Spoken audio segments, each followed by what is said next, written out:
Bismillahirrahmanirrahim. Assalamualaikum warahmatullahi wabarakatuh. Kali ini saya akan menjelaskan mengenai instrumen penelitian. Nah, instrumen penelitian adalah sebuah alat yang digunakan untuk mengumpulkan data atau informasi yang bermanfaat untuk menjawab permasalahan penelitian, baik secara kualitatif maupun kuantitatif. Nah, kemudian jenis instrumen itu ada beberapa macam. Yang pertama adalah kuesioner atau angket, yang kedua wawancara, yang ketiga observasi, yang keempat dokumentasi, yang kelima tes atau pengukuran. Kita ke kuesioner atau angket terlebih dahulu. Jadi kuesioner atau angket didefinisikan sebagai instrumen penelitian yang terdiri dari satu set pertanyaan atau dalam bentuk yang lain untuk menggali informasi dari responden. Kuesioner biasa berupa pertanyaan terbuka atau tertutup, dikembangkan pertama kali pada tahun 1838 oleh Statistical Society of London. Kuesioner adalah satu set pertanyaan yang secara khusus digunakan untuk tujuan penelitian dan dapat berupa data kualitatif atau kuantitatif. Kuesioner ini banyak sekali digunakan ya, dan ini yang paling sering digunakan dalam penelitian, terutama oleh mahasiswa. Karakteristik kuesioner itu terdiri dari beberapa karakteristik. Yang pertama tergantung dari tipe informasi. Kemudian yang kedua, jika kuesioner kualitatif digunakan ketika dibutuhkan informasi eksplorasi atau untuk membuktikan hipotesis. Kuesioner kuantitatif digunakan untuk memvalidasi atau menguji atau mengeneralisasi hipotesis. Kemudian karakteristik dasar kuesioner ada uniformity atau keseragaman. Misalnya kuesioner yang digunakan untuk mengetahui data demografi. Kemudian karakteristik kuesioner yang kedua, dia sifatnya exploratory, yaitu untuk mengambil data kualitatif. Dan question sequence atau pertanyaan berurutan. Pertanyaan berurutan yang bertujuan untuk mendapatkan data yang lebih lengkap. Kemudian tipe kuesioner ada dua, kuesioner terstruktur dan kuesioner tidak terstruktur. Kuesioner terstruktur digunakan pada jenis penelitian kuantitatif, bersifat terstruktur dan direncanakan yang digunakan untuk mengambil data yang spesifik.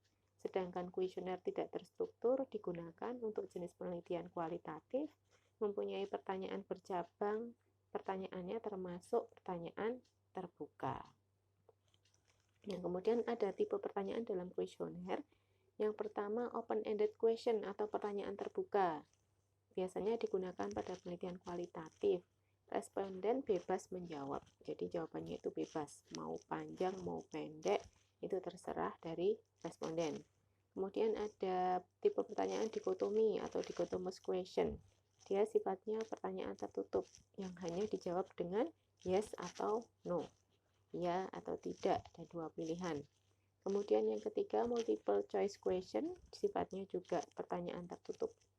Yang keempat scaling question, ada 4 pengukuran skala, yaitu ada sifatnya dia nominal, ordinal atau interval dan rasio. Yang kelima adalah pictorial question, yaitu berupa gambar atau simbol. Selanjutnya, tipe instrumen yang selanjutnya adalah wawancara. Wawancara itu metode pengumpulan data dengan cara bertanya langsung. Kemudian yang kedua, pertanyaan yang diberikan sudah dipersiapkan sesuai panduan yang telah dibuat. Pewawancara tidak menjuruskan pertanyaan kepada suatu jawaban, tetapi harus bersifat netral. Kemudian, instrumen yang ketiga adalah observasi. Observasi itu peneliti mengobservasi suatu area penelitian yang spesifik. Observer ikut terlibat dengan kegiatan yang diobservasi. Kemudian poin utama yang harus dipertimbangkan ketika menggunakan observasi adalah apakah observasi ini sesuai dengan tujuan penelitian, pertanyaan dan pendekatan pragmatis Anda. Kemudian bagaimana hal tersebut akan menambah nilai bagi penelitian Anda sebagai tambahan atau sebagai pengganti metode lain. Selanjutnya, apakah ada masalah etika, akses atau masalah lain yang mungkin membuat observasi menjadi sulit? Ini juga perlu diperhatikan ya. karena ketika diobservasi belum tentu responden itu merasa nyaman. Nah, itu terkait dengan masalah etika. Kemudian, bagaimanakah pengambilan data observasional? Apakah menggunakan template terstruktur, template tidak terstruktur, atau semi-struktur? Kemudian, bagaimana cara mendokumentasikan hasil observasi? Itu juga harus dipertimbangkan. Selanjutnya, metode yang selanjutnya adalah dokumentasi. Yang dimaksud dengan metode dokumentasi adalah sekumpulan berkas, yakni mencari data mengenai hal-hal berupa catatan, transkrip, buku, surat kabar, majalah, prasasti, notulen, agenda, dan sebagainya. Kalau di perawat, mungkin Anda bisa melihat dari rekam medis pasien. Jadi sifatnya adalah retrospektif ke belakang ya.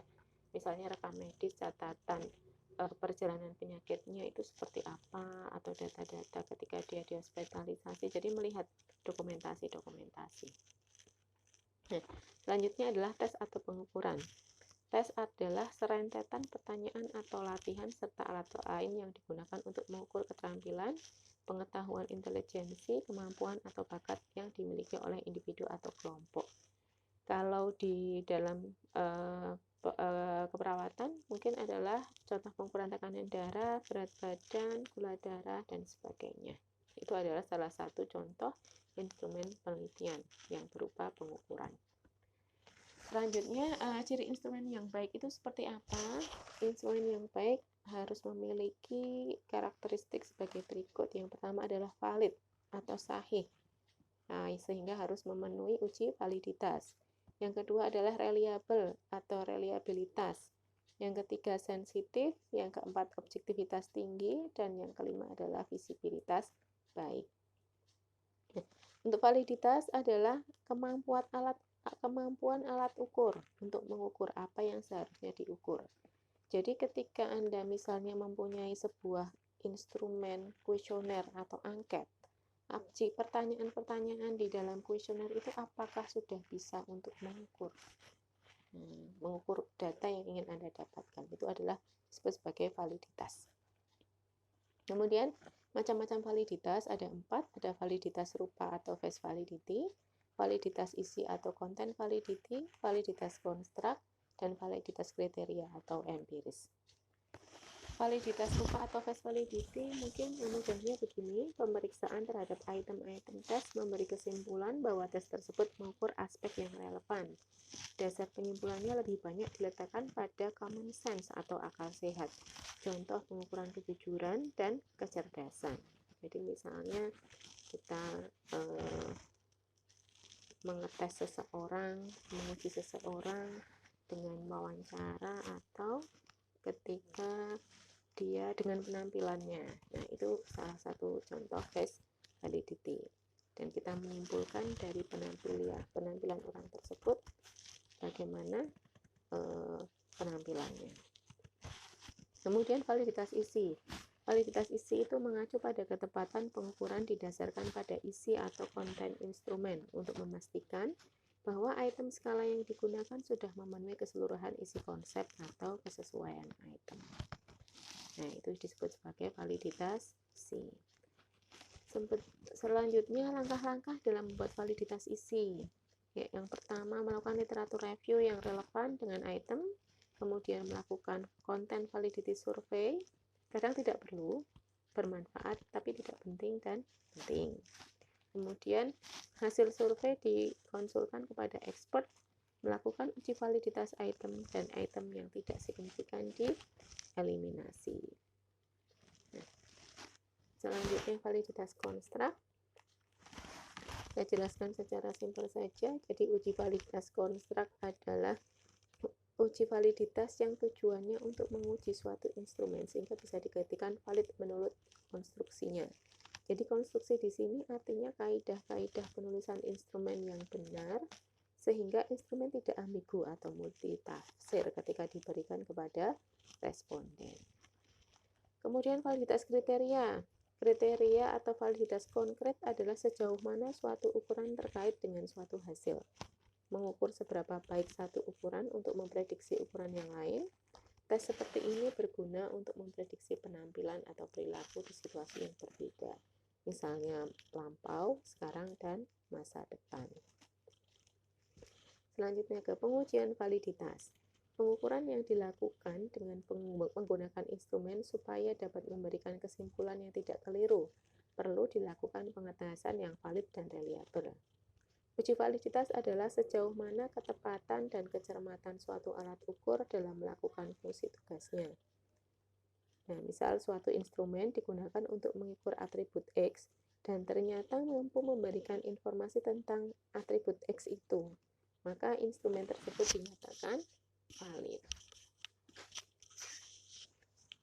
Validitas item atau validitas butir, yaitu analisis butir dilakukan dengan mengkorelasikan item pertanyaan dengan sejumlah item pertanyaan sehingga pengujian dilakukan dengan menggunakan SPSS. Nah, selanjutnya reliability. Reliability adalah sejauh mana hasil suatu pengukuran dapat dipercaya. Kemudian jika hasil pengukuran berulang dengan hasil yang sama, maka pengukuran tersebut dianggap memiliki reliabilitas yang baik. Selanjutnya, instrumen harus memiliki objektivitas yang tinggi. Objektivitas dalam penelitian dapat dijelaskan sebagaimana pengukuran yang dilakukan bebas dari subjektif, bebas dari bias dan perasaan orang-orang yang menggunakan tes. Nah, kemudian visibilitas berkenaan dengan aspek-aspek keterampilan, penggunaan sumber daya dan waktu. Ada beberapa tes tertentu yang hanya menuntut keterampilan minimum dalam menyusun dan menganalisis hasil tes, tetapi ada juga yang menuntut keterampilan yang lebih tinggi, juga mengenai biaya dan waktu. Dapat menjadi kendala dalam penelitian sehingga perlu pertimbangan-pertimbangan agar penelitian disesuaikan dengan kemampuan. Nah, demikian presentasi saya mengenai instrumen penelitian. Terima kasih. Wassalamualaikum warahmatullahi wabarakatuh.